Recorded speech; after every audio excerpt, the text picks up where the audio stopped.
Did Alex Orji prove he's the guy in Ann Arbor? Could USC secondary be one of the best in the Big Ten next season? Is Nate Carter more than just RB1 at Michigan State? And does Illinois have another battle at quarterback? It's time to react to some 420 spring games. From LA to Piscataway, all Big Ten all year long. This is Big Ten 10. Let's start first with the Michigan Wolverines spring game. The big question for the Maize and Blue entering this nationally televised spring game was the quarterback position, specifically Alex Orji. With Jack Tuttle out with an injury, Alex was the guy that everybody wanted to see. Could he prove, could he show enough on film that could maybe convince this coaching staff that he can be QB1, especially for that big noon Saturday game against Texas early in the season for the Michigan Wolverines? Now, when he started, it didn't look great, right? Those first two throws were inaccurate. But once Alex got in a little bit of a rhythm, once he got some confidence behind him, you saw what maybe his coaches were talking about in the media about that arm strength. I thought Orji did a really good job of playing within the system and maybe doing what his coaches were asking him to do.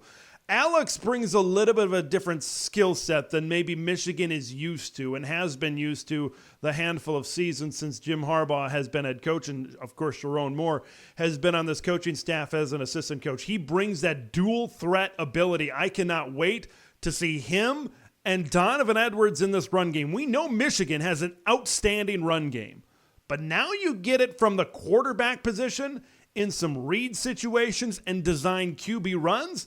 That's certainly a wrinkle that could make Michigan's offense a little bit different in 2024. So when we talk about USC, this is one of those situations where one side of the ball looks really good and you're happy about it, but the other side doesn't look good and you're maybe concerned about it. That's the passing game for USC, throwing 4 interceptions, and that's the secondary grabbing 4 interceptions. The first thing that I looked at when I saw USC in the spring game was this.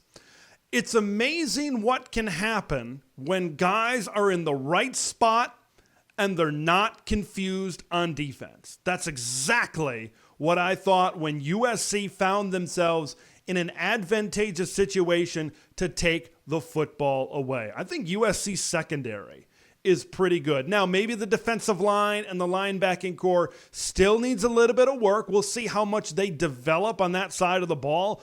But I looked at what they had defensively back there in pass coverage, and you got to be pretty excited right now if you're a USC fan.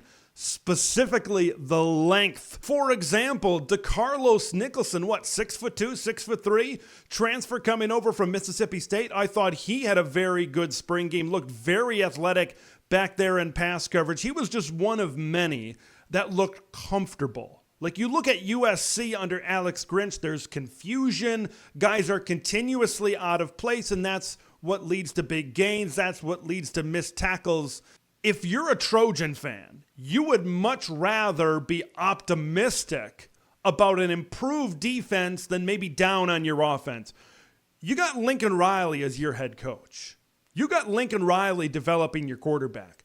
You're going to be fine. Let's get to some USC fan reaction. This coming from Gabe, our guy over at the Trojan Blade, saying biggest takeaways for USC. The secondary is giving the wide receiver core a run for their money with the best position group on the team. This is certainly something that I'm going to have my eye on, the battle between these two position groups as this thing progresses. Now, when you look at the defensive backs, that's very interesting because that's probably the group that's going to catch on to this defense a lot quicker because you got Kamari Ramsey coming over from UCLA. You got John Humphrey coming over from UCLA as well. So it would not be surprising Achille Arnold coming over from Oregon State. Like you've got a lot of experienced players coming in the defensive secondary, and with two who are already familiar with the scheme, it would not surprise me to see those guys catch the other DBs up to speed very quickly. But your receivers, You got some young, talented players on that team. I would expect Jacoby Lane to really separate himself, maybe with Zachariah Branch as the speedster and the playmaker to really separate themselves. You saw a lot of receivers get involved during this spring game. Let's head to East Lansing, Michigan. And when we talk about the Spartans, this could be one of those teams that could be those surprise teams in 2024 to really take a jump forward in Jonathan Smith's first year coaching Sparty. All eyes were going to be on Aiden Childs at the quarterback position. Little inconsistent at times. And this from my guy Connor Onion of the Big Ten Network, who was on the call for this game. Childs showed a little inaccuracy on the second drive, but there was also a pretty heavy wind during that part of the game. If today is any indication, Nate Carter will be used as a pass catcher more this year. Caught a contested ball in the end zone for the touchdown. And that, I really want to jump off of Connor's point there and talk about Nate Carter.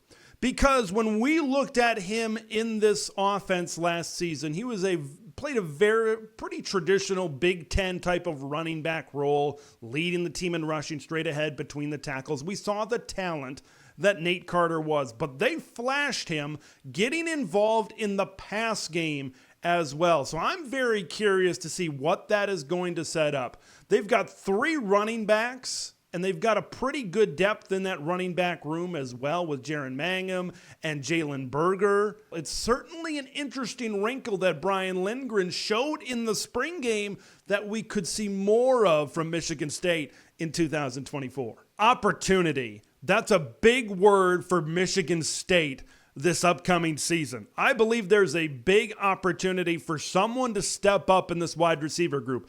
You saw Montori Foster probably establish himself as a good wide receiver one. You saw Aiden Childs look in his direction a lot during the spring game. But what about the 4-star freshman that they are really excited about? What about the size and athleticism of Nick Marsh? That's a name to keep an eye on. That was a name to keep an eye on before this spring game, and then you saw his talent on display as well. There's other guys in this room, former Nebraska Cornhusker Alante Brown, Antonio Gates Jr., and others that's going to be a part of a pretty deep wide receiver room. Foster looks like the one, and you see a lot of guys in there that are going to continue to battle for depth to get into the starting lineup on a consistent basis. But I could see Nick Marsh being one of the best offensive freshmen in the conference if he continues to show out like this, like he did in the spring game. He's certainly got a lot of talent and something to keep an eye on for this Michigan State offense as we progress forward. Let's head to Champaign, Illinois, and talk about Brett Bielema's Illini. Now, if you remember back to last season when Luke Altmaier, got banged up a little bit, the legend John Paddock stepped in and he looked pretty good. Could we have John Paddock 2.0 in Donovan Leary? I want to talk about Illini quarterbacks.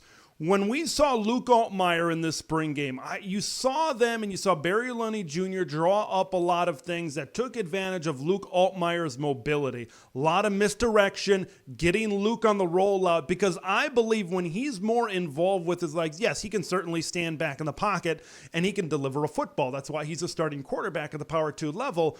But when they start to get him out of the pocket, when he's able to throw on the run, and then the ability for him to escape with his legs is certainly something that plays into his favor. And I think that's maybe when he's at his best, when he's in that situation. Now, Donovan Leary, who's been in this program for a handful of years, this kid's got not only a big arm, but a very accurate arm and great touch on some of those deeper throws.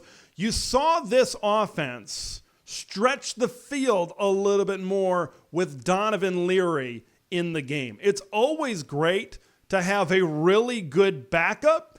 I'm just curious to see how this battle is going to unfold as we start to get to fall camp. Is Donovan someone that can consistently play like that? Or is Luke Altmaier's experience the thing that ultimately wins out at the quarterback position in Champaign?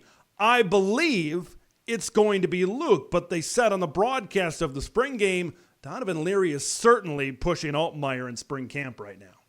Caden Fagan is still recovering from some injuries right now. So we saw Josh McCray, his backup, as the main guy at running back. But I want to talk about Aiden Lawfrey, because when you look at him compared to Josh McCray, compared to Caden Fagan, he's a different part of this offense from the running back position. And they talked about in the spring game how he just wants to get involved any way possible. And you love those kinds of kids that buy in like that. He's that jitterbug.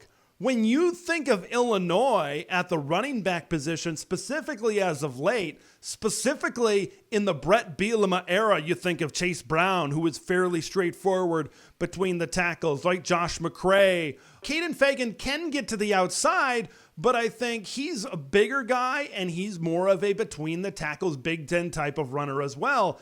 Aiden Lawfrey is that change of pace type of guy that they're going to bring in on a third down, that they're going to bring in certain situations, so the defense can't just expect a big traditional Big Ten type of run game and jamming it right up the middle. I could see him getting involved in so many different ways and really flexing him out in so many situations. You can split him in the slot, you can have him carried on a reverse, and you can line him up as a traditional running back, but even tossing it to him and getting to the outside and trying to turn the corner is maybe something you don't think of when you think of the last few years of the Illinois run game. So having that type of change of pace, having that type of diversity in your offense, that's certainly going to help Illinois.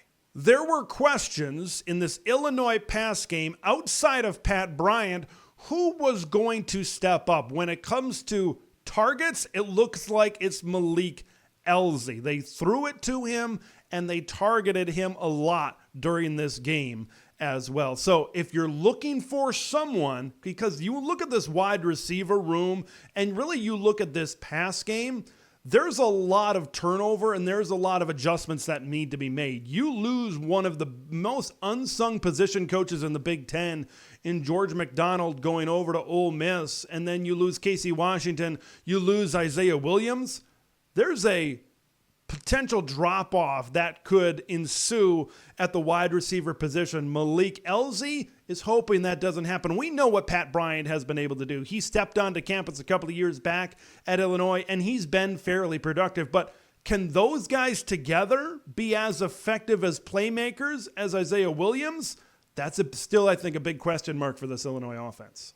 That drop-off or potential drop-off isn't just a concern of mine. It's also a concern of a viewer feedback here from Grayson.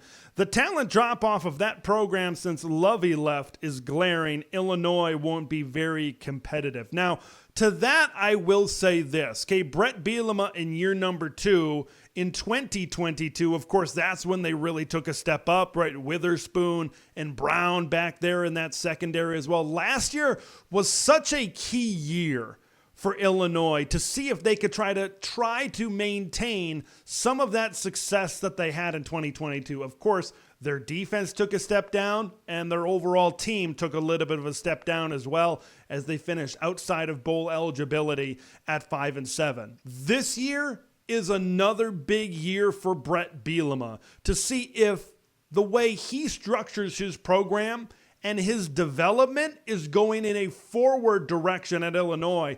It seems like for that to be the case, this is a team that needs to get to bowl eligibility, but they've got some heavy hitters on their schedule. Should be very interesting to see exactly what happens with the Illini this season. I want to hear what you guys think of all of these spring games. Michigan, USC, Michigan State, and Illinois. Leave your feedback, comments, all things Spartans, Illini, Trojans, and Wolverines in the comments below. I'm Big Ten Ted. We will see you in the next one.